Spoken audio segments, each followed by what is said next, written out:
The wind howled over the Bitterroot Range, cold enough to flay the skin from a man's face. Snow didn't fall so much as it drifted sideways, carried by invisible hands. Along the iced-over ridgeline, a solitary rider moved, slow, deliberate, the hooves of his chestnut gelding crunching over snow crust. Below him, the Flathead River roared black and angry, carving its way through the canyon like a beast with no master. Then he saw it. A flicker of red caught his eye against the gray-white churn. Not flame, not blood, but cloth fluttering from something lodged against the rocks near midstream. He reined in, heart-thudding. The shape didn't move. It was human, small face down. Without thought, he kicked his boots from the stirrups and vaulted down the embankment, skidding on loose shale. The water bit like broken glass. He plunged in anyway. The current fought him like a man fights to forget pulling and twisting, but he got hold of the cloth, then an arm, small, cold, limp. A girl, maybe 10, maybe younger. Her hair tangled in riverweed, lips, blue face pale as wax. He dragged her to the shore, collapsing beside her, coughing river from his lungs.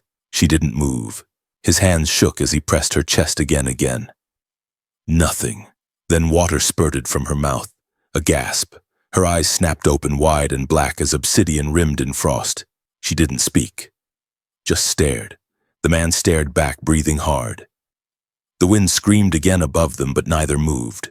For one frozen moment, the world paused, two lives now tethered by ice and breath and something deeper, nameless, ancient. Clay Rourke hadn't planned on coming this far north. The trail from Ash Ridge was supposed to end at a logging camp by the Clearwater where men asked no questions and drank their pasts away in silence. But the horse had followed his instinct more than the man, and now Clay stood in a stretch of country too cold for cattle, too quiet for any kind of living.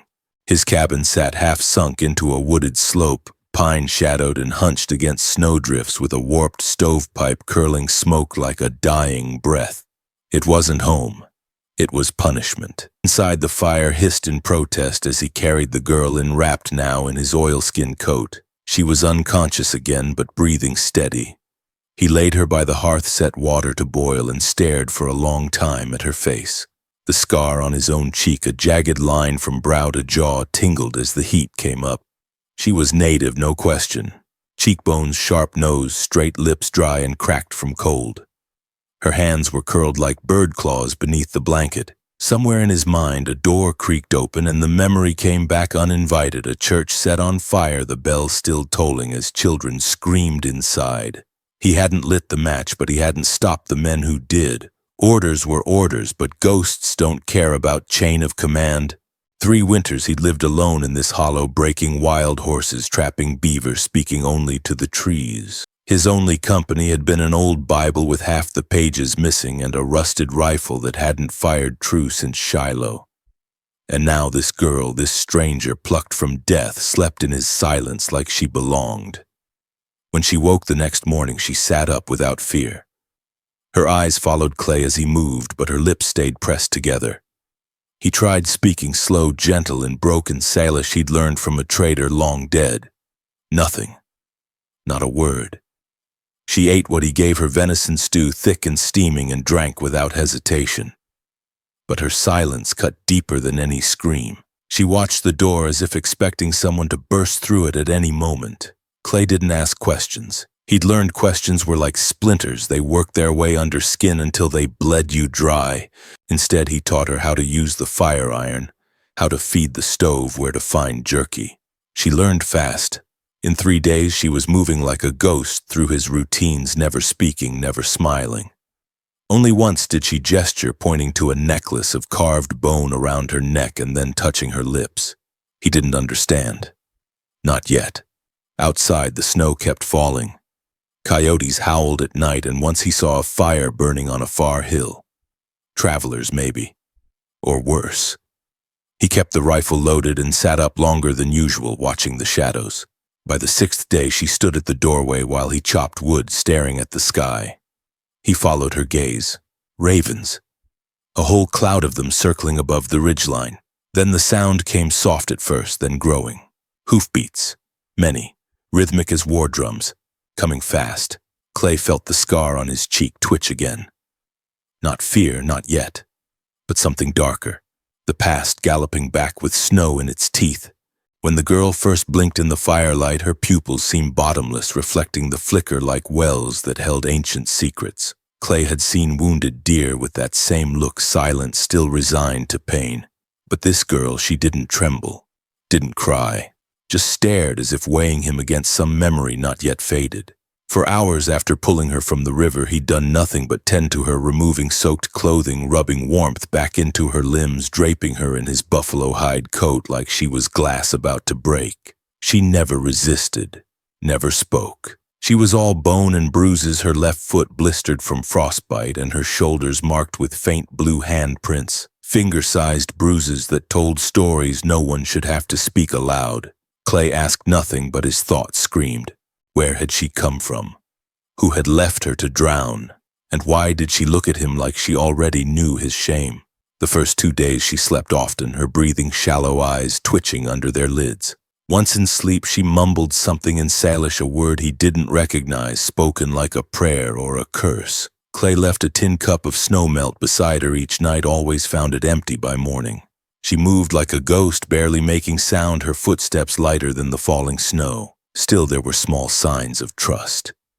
On the third morning, she pulled his coat tighter around herself and sat on the stool nearest the fire. On the fourth, she placed a split log on the flames without prompting, and by the fifth, she stood beside him at the chopping stump, handing him fresh logs like a silent apprentice. He started calling her Birch on account of her pale skin and how she moved like those thin trees in wind bent not broken. She never nodded, never corrected him. But once when he whispered it under his breath, her gaze softened like snow melting on rock.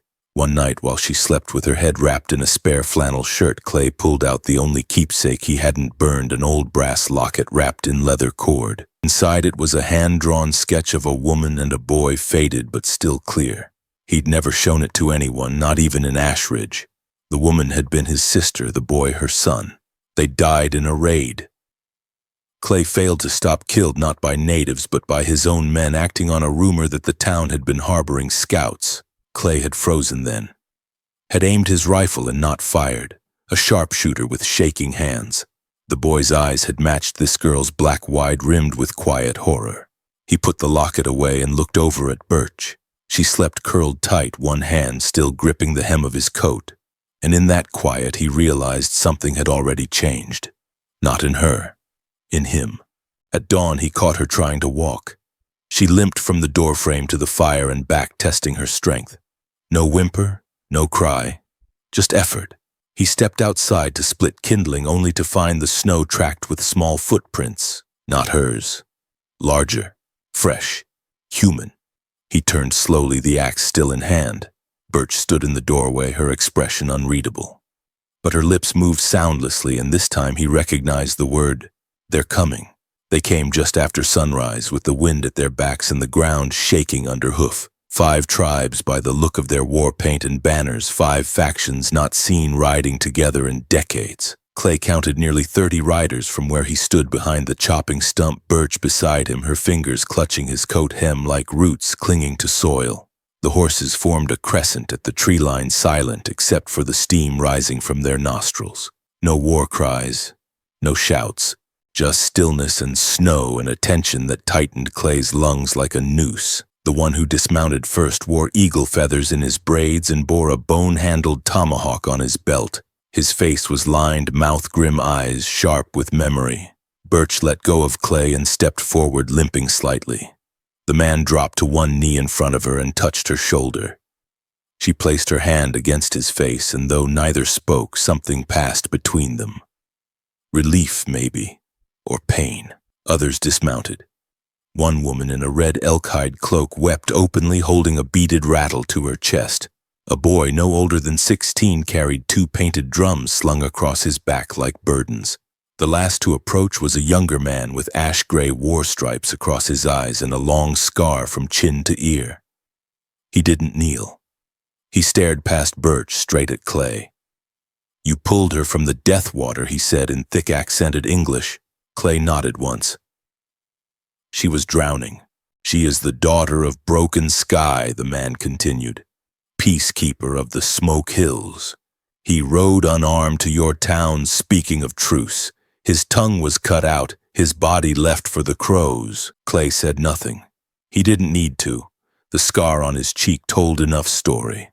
The older man, clearly a chieftain, rose from his crouch. We came not for war, but to repay a debt. The girl you saved is not just kin, she is the voice of our future. And for your act, the 5 have come as one. Birch looked up at Clay. This time her lips parted. Gift, she whispered. Her voice was brittle as cracked ice. And so the gifts came laid gently on hides before Clay's boots smoked salmon-polished obsidian knives, a spear with eagle feathers, a carved pipe bundles of herbs. Then lastly a bow of yew wood with a quiver of black-fletched arrows. As they laid the final item down, the young man with the scar remained still, arms crossed. He stepped forward. You have been in exile, he said low and sharp. We know your name, Clay Rourke. Ash Ridge burned with your silence. Clay didn't flinch. I know. You saved her, the young warrior continued. But blood does not wash clean in a single river. I didn't ask for redemption, then what do you ask? Clay looked down at the gifts, then at Birch. Her eyes begged for something beyond safety. She wasn't here to be hidden. She had returned to be seen. I asked to stand between her and the next blade, he said. The warrior's gaze hardened, but he nodded once. Then you will have your chance. Later, as the tribe set camp just beyond the ridge, Clay sat beside Birch by the fire. The rifle lay across his knees, freshly cleaned but still rusted at the trigger. Birch traced a finger along the wood stock, stopping at the worn inscription, "To CR," for a steadier hand and a better heart. She told me, Birch said suddenly, voice soft but clear. My mother. She said there would be one with broken eyes who would help me find the fire again. Clay swallowed. Broken sky. Was he my grandfather? He tried to make peace. They burned him alive near Larkspur Crossing. I escaped through the ice. Clay's hands clenched on the rifle. They will ride south soon, she said. To make answer. Clay looked toward the ridgeline where smoke curled into the pale sky. And if I ride with them, he asked. Birch met his eyes. Then maybe the fire burns clean this time. He nodded slowly. But the wind shifted, and from the far ridge came another sound, this one unmistakable. A rifle report, then another. Not warning shots, kill shots. One of the tribe's outriders galloped into camp, blood streaking his shoulder, yelling in Salish. Clay stood. They've come already, Birch whispered. Those who burned the peace, and just like that, the ground beneath Clay's guilt cracked open, because he knew who they were. Not Indians, not cavalry, mercenaries, former Confederate irregulars turned hired guns, led by one man with a broken hand and a gold tooth, Jonas Creed. Creed had been Clay's commanding officer at Ash Ridge, the one who gave the order Clay had failed to stop. The one who'd lived fat off stolen gold and burning treaties ever since. Creed didn't want peace. He wanted spoils. And now he was coming north with the same fire he'd used before. Clay turned to Birch. You stay here. But she shook her head. No, she said. I speak now. And they will listen. The war drums began to beat, steady, low, answering the thunder on the far hills. Clay loaded his rifle with shaking hands. Snow began to fall again. Creed came down from the ridge like a hawk diving for a rabbit, fast, cruel, and sure of his kill. His riders numbered 20, each one wrapped in patched gray coats like butchered ghosts. At their head, Jonas Creed sat atop a black stallion, his gloved hand resting easy on the reins. The other, twisted and burned from the war, curled around a carbine with an ivory stock. His mouth curled in a smile that never reached his one good eye. The other was glass-clouded, gleaming like a cursed moon. Damn Rourke, Creed called, his voice carrying through the snow like laughter in a graveyard. Didn't think I'd find you suckling heathens out in the woods. Always were a bleeding heart. Clay stood at the edge of the camp, rifle in hand, Birch behind him, her fingers brushing the small of his back. Around them, the tribes had formed a semicircle, bows. Notched spears, ready eyes locked on the invaders. Creed's men didn't dismount. They formed a wall of horses' rifles held loose but ready, a sick familiarity in their posture. These were men who knew killing like scripture. "You're not wanted here," Clay called back. Creed spat into the snow. "I'm not here for pleasantries. The little girl's got a bounty on her head. U.S. Indian Affairs wants her dead quiet. You hand her over and we walk away clean." Birch stepped forward. Clay moved to block her, but she was already beside him, chin lifted, voice sharp. "I am daughter of broken sky," she said. "I carry his truth, not his silence." Creed chuckled. "Then you die like him." Clay lifted his rifle, the tribes raised their weapons, and for a second time stilled, breathless, suspended in snow and hate. Then all hell cracked open. Gunfire erupted. The forest exploded with the sounds of powder and screaming steel. Arrows hissed, spears flew, and Clay found himself crouched behind a fallen log, firing into the shapes that flickered between trees. Beside him, Birch knelt with a bow in hand, loosing arrows with terrifying calm. A bullet tore through Clay's coat, grazing his arm. He winced, rolled, fired again.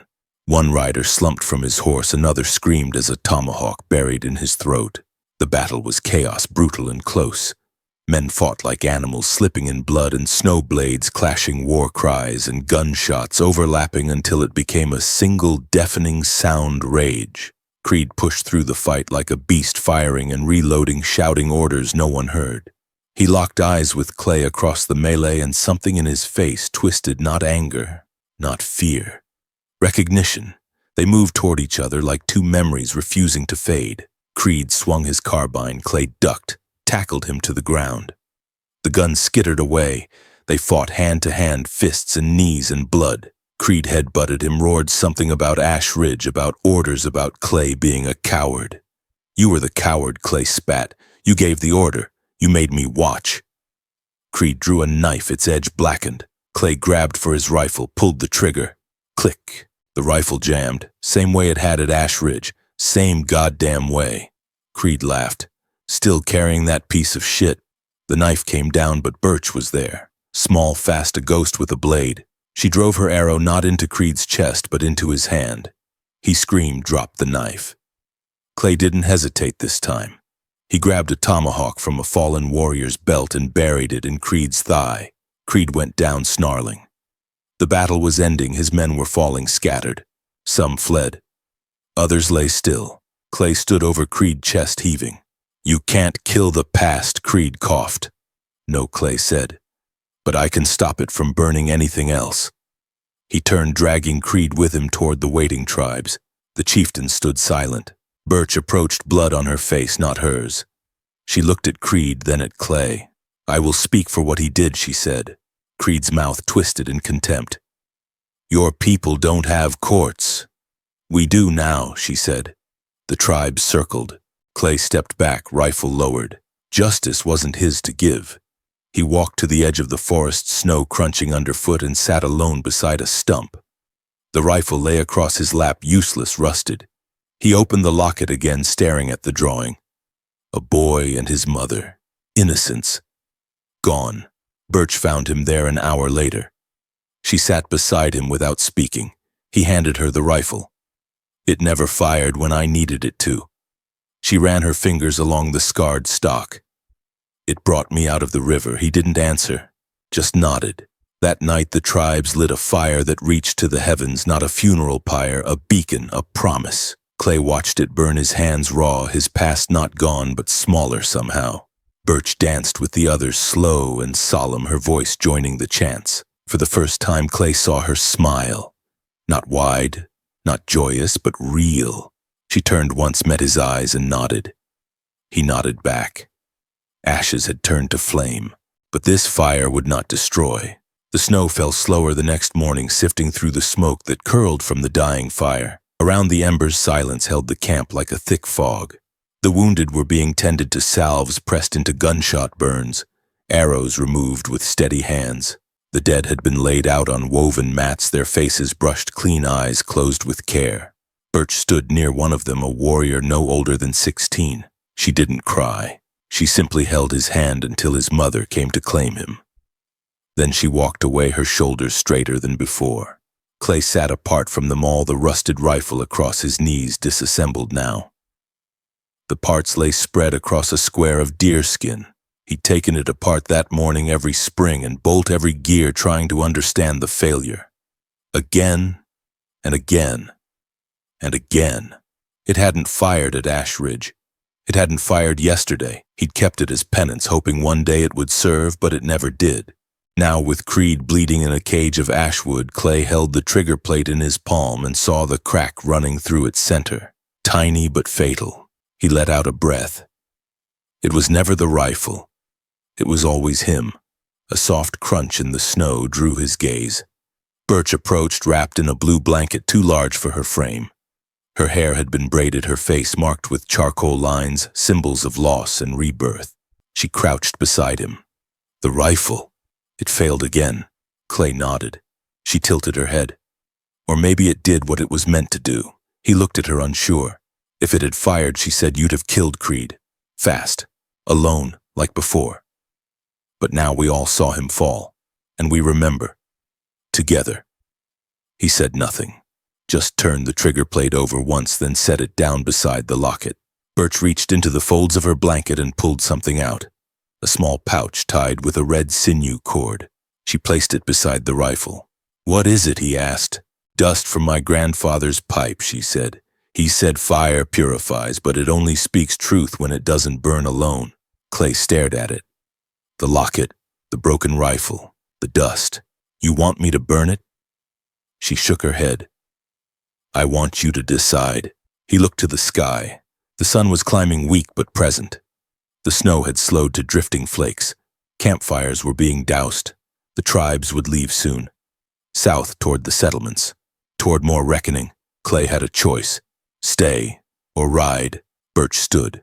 I will speak in every village, she said, of what was done, of what can be different. And if they don't listen, then I will speak again. He looked down at the rifle. I was a good shot once, he said. You still are, she replied, but now you see farther. Later that day, Clay approached the chieftains. The circle was smaller now, their faces solemn. I ride with you, he said, not to lead, to answer. The older chief, the one who'd first greeted Birch, studied him for a long time, then nodded. You may speak, he said, but only after her. Clay glanced at Birch, who stood behind the council fire, shoulders squared. I wouldn't have it any other way. That night, Creed was taken deeper into the mountains, not to be executed, to be seen, judged by those he tried to erase. Clay helped tie the sled ropes. Creed sneered. You think this makes it right, he growled. Clay didn't reply. Creed leaned closer, his breath sour. They'll never forgive you. Clay looked past him toward the girl, now speaking softly to a group of children, teaching them the names of stars. They already did, he said. He walked away, the rifle slung on his back, not for shooting now, but for remembering. At the edge of the clearing, he paused, reached into his coat, removed the pouch of pipe dust, the trigger plate, the locket. He knelt beside a small fire, opened the pouch, let the dust fall into the flames. The fire snapped, flared bright for a moment, then settled. Clay closed his eyes. Forgiveness wasn't something he would ask for anymore. It was something he would carry. The snows thickened again by week's end, blanketing the forest in a hush that muffled even the breath of horses. The tribes moved on in a slow, measured caravan, hooves crunching over frozen pine needles, banners trailing low from poles as they passed south along Birch Creek. Clay rode near the rear, his coat darker now, patched with blood and stitched with new leather. The rifle hung across his back, wrapped in cloth. It hadn't fired, but it had spoken in other ways. He hadn't left the cabin lightly. The walls still stood, the hearth cold now. He'd left food stacked high for the birds, and the wolves left Birch's flannel shirt folded neatly on the cot. He hadn't said goodbye to the silence. He didn't need to. The girl rode at the center of the column, not hidden, not protected, carried. Her name had passed from tent to tent, whispered with respect, daughter of broken sky, the river's return fire breather, peace speaker. Each village they entered paused to listen to her. And Clay watched her speak, not loud, not proud, just steady, like someone who had nothing left to lose but chose to give anyway. Once in a town of clappered walls and narrow eyes, a settler spat near her feet. Birch had looked him in the face and asked his name. He didn't answer. He walked away. That was the difference. One morning the caravan stopped beside a creek that glittered beneath the frost. Birch knelt beside it and dipped her fingers into the current. She turned to Clay. "This is where it happened," she said. He looked at the water. Calm now, icy but gentle. "You remember it?" he asked. "I remember letting go," she said, "and the cold carrying me. I didn't fight, not then." She paused. "But you were there." Clay took a long breath.